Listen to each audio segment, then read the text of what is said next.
Luto ako na adobo manok.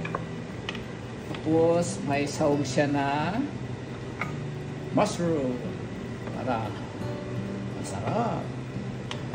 Na yung adobong manok. Lagay ko na itong mushroom.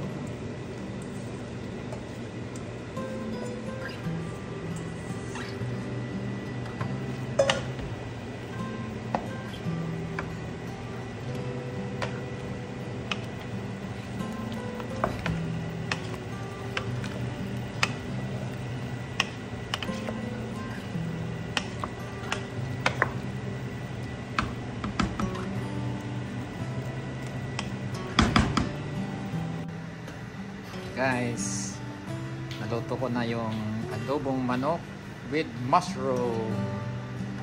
Kain na tayo!